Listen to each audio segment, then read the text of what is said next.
Hello all. I see a lot of people subscribing to my channel. Thanks to them all. And people who are watching the videos, thanks to those people as well. If you're new to our channel, I post videos of making terracotta jewelry, baking and painting. Soon I'll try to upload how to make it your business. I mean the terracotta jewelry, how to make it a business. I'm sorry I couldn't do voiceovers for most of my videos because I have a 9 to 5 job, and also I have some household work as well. So it is hard for me to do voiceovers. Going forward, I will try to upload the videos with voiceovers. Please bear with that. Many of you posted your questions in the comment section. I guess I answered them all. If you still have any doubts regarding terracotta jewelry, baking, painting, or making, post them in the comment section. I'll try to answer them. I still missed the varnish pot where we will varnish the terracotta jewelry. Soon I'll upload a video about that. Talking about the basic steps in terracotta jewelry. One thing we miss out as a beginner is the consistency of the clay. Your clay should not be too dry, or it should not be too thin like watery. It should have the correct consistency, so that you could roll out it into like a roti, like a flat surface. Whether you buy the clay online or you get it from local people who do pottery, you should always keep in mind the consistency of the clay is important. If you think your clay is too dry, add some water and knead it very well and rest it for like 10 to 15 minutes, and then start your work. It'll be good.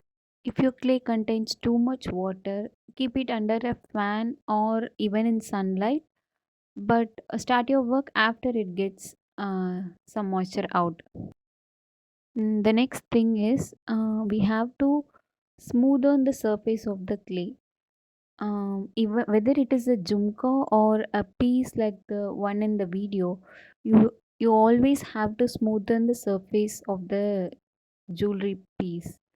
You can do it with the knife, or you can do it with your finger itself, but don't forget to smoothen the surface of the clay. It will give a classic look to your terracotta jewelry.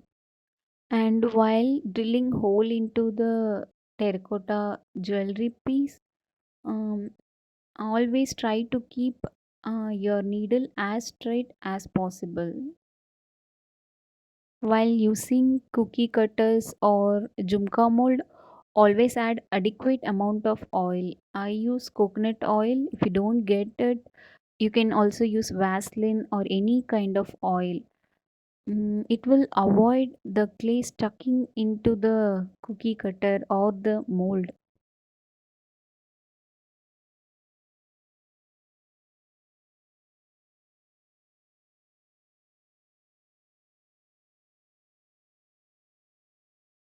Here you can see the difference between smoothing the surface and how it was before the smoothing. It will give a good impression and look to your jewelry pieces. For U pins to attach to the terracotta jewelry, always use nichrome wires. It will have a long lifetime and it will not form any rust. That is best for your terracotta jewelry. While attaching, keep the jewelry piece and the U pin as straight as possible. It will give a good look when you finally assemble the terracotta pieces.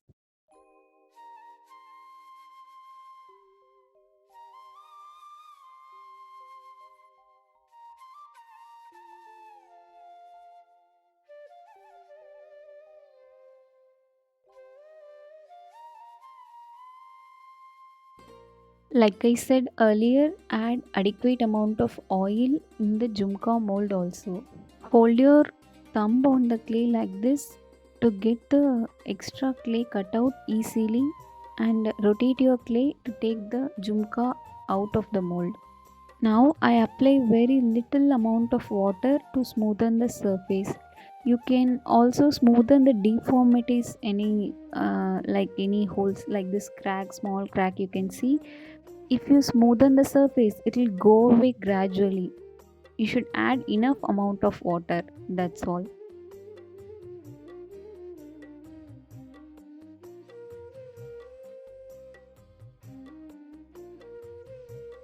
Making the lines in the jhumka, you have to always keep the knife straight. You have to rotate only the clay.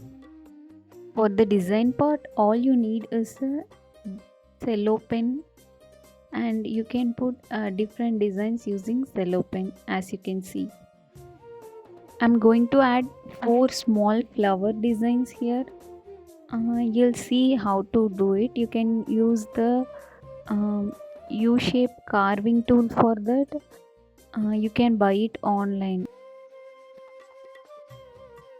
I like dotted lines in the design, so I put a dotted line using a saw used in plumbing.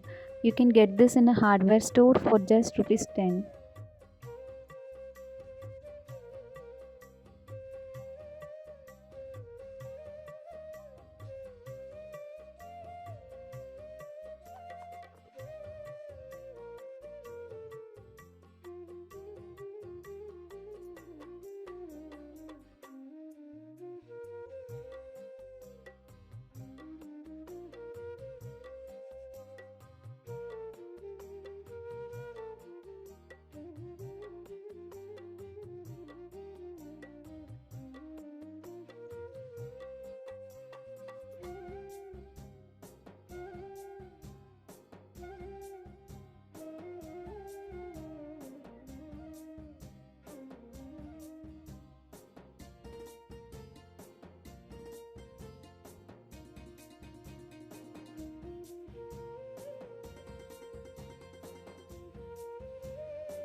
For scooping the excess clay, again I add oil to the mold and place the jhumka clay and scoop the extra clay out.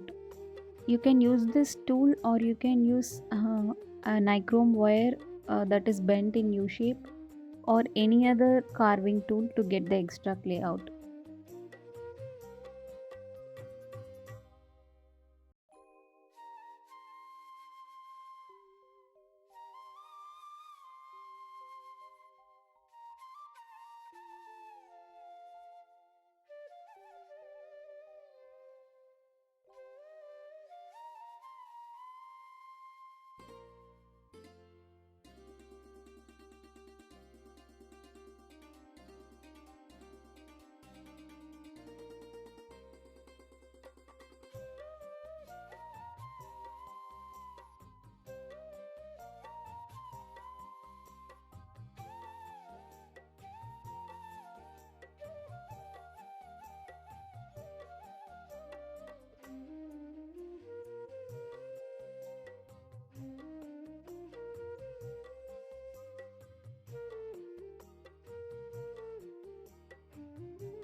You can attach the jhumka piece to the earpiece with your free hand, or you can do it with the nose plier. As you can see, the jhumka piece is completely dry. That's why I'm attaching the to the earpiece very easily.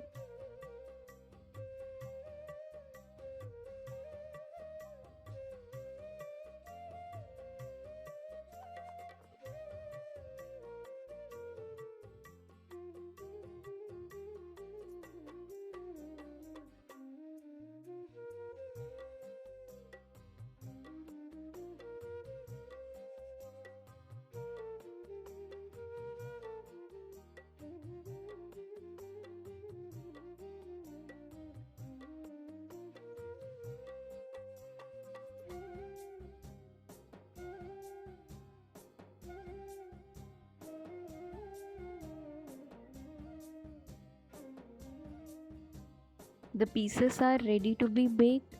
We can go ahead and bake the pieces. Always give 2 days of time, 2 days and 2 nights for the clay pieces to get dry. If you use temple jewelry molds, like it uses big amount of clay, keep it for 3 to 5 days to get dry. If you bake your clay before it gets dry, there is a maximum chance that your pieces are gonna break. Always add enough amount of sawdust or rice husk to the pieces, because if you add little amount of sawdust or rice husk to the pieces, the pieces will get more amount of heat directly. It will make the pieces to break.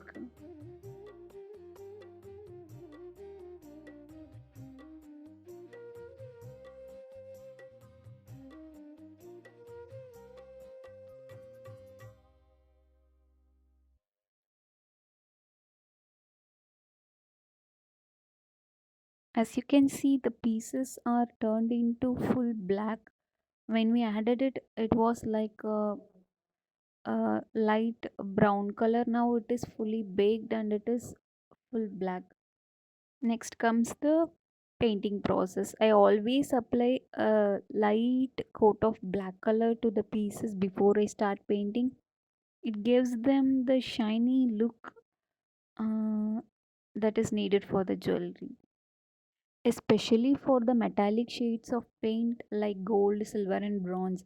If you apply a black coat first and then apply the metallic shades, it will enhance the overall look of your terracotta jewelry.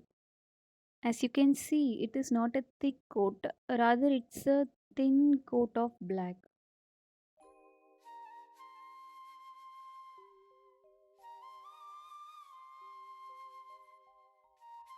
You can see the painted piece shines more.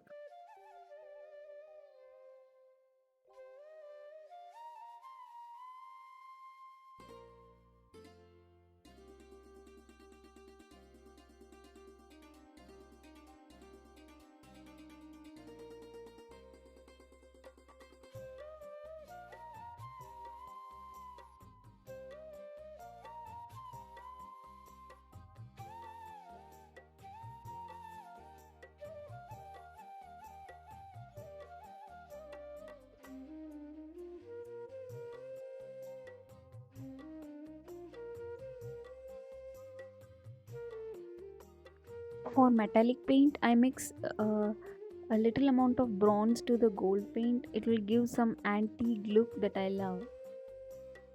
Always add enough amount of water to your paint. It should be in a flowy consistency but not too watery.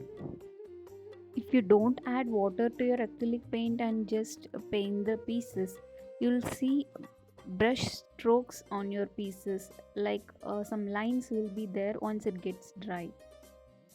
I always apply 2 coats of paints. Like if I'm applying gold right now, once it gets dry, I mean completely dry, after that I'll apply a second coat, because first coat will not be that much good for light color paints like gold. white and light pink shades. If you are applying a lighter shades of paint, always apply first coat, let them dry, and then apply the second coat. It will give a better look. And paint brushes, I use 000 size brush. If you want much less size, you can use a liner brushes.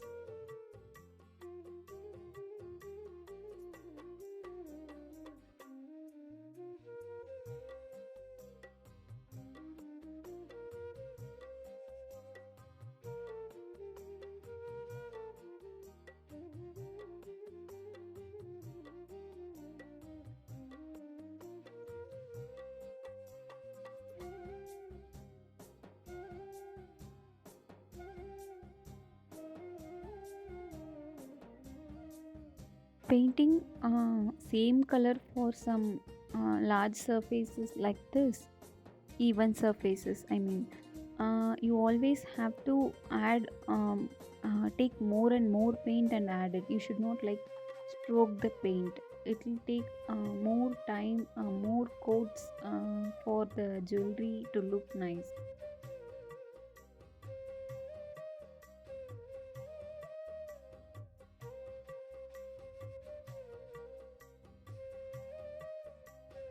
Golden color is finished. Now we have to paint other colors to the pieces. Now I'm gonna paint this white and pink uh, because it looks like flowers.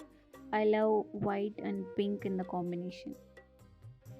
If you think different color combinations might have suited the set, please drop them in the comment section. Next time I'll use them for the pieces.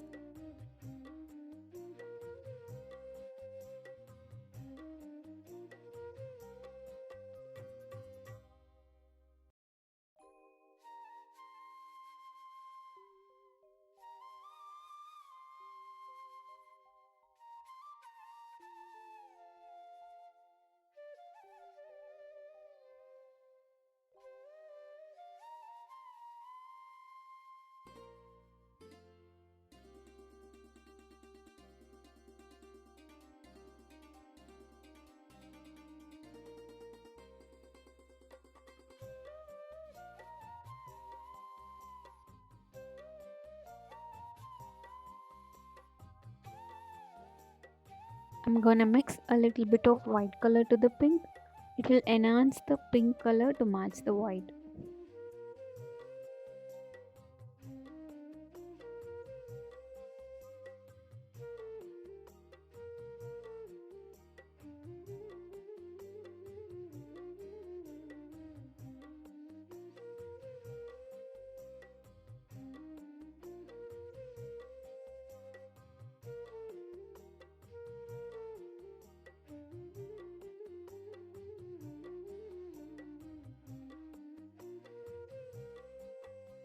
We are gonna paint the jhumka earpiece similar to the neck pieces.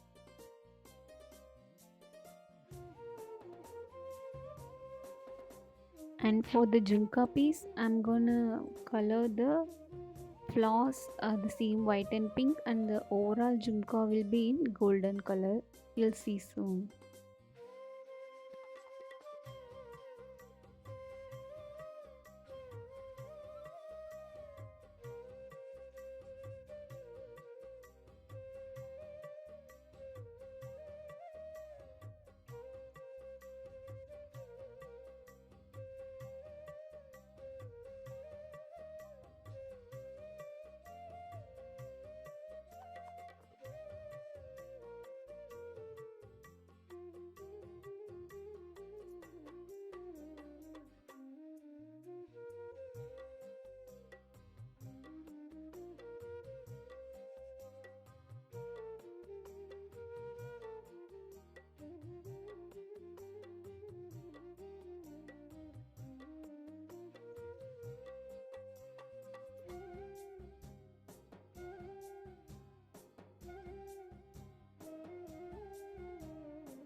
I thought the pink will suit better at the bottom rather than golden color, so I changed back it to pink.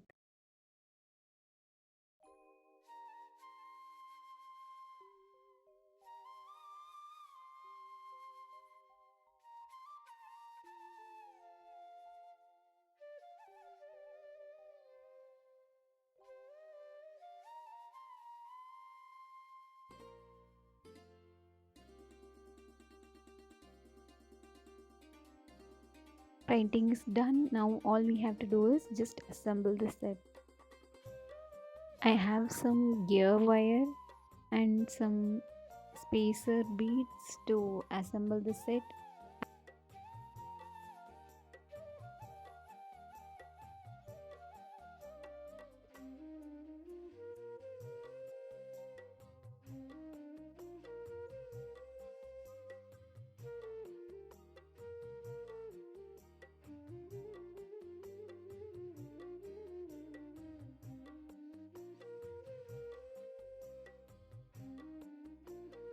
Now we can attach the dory thread using the gear lock.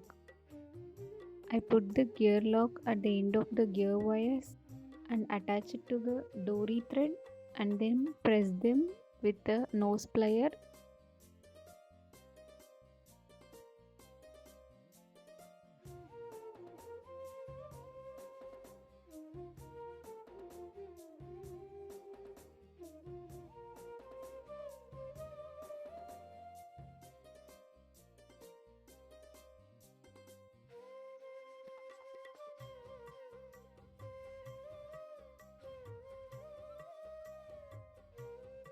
Before pressing the gear locks tightly, please make sure you don't have extra spaces between the jewelry pieces.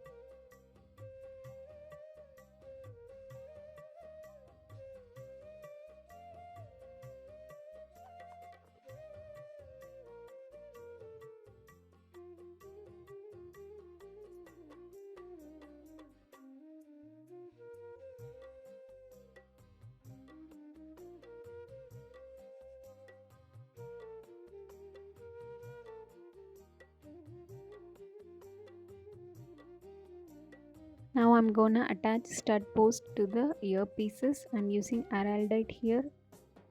I'm gonna mix the paste from two tubes and then place them on the jhumka earpieces and then attach the stud post to them and let it dry for minimum 2 hours.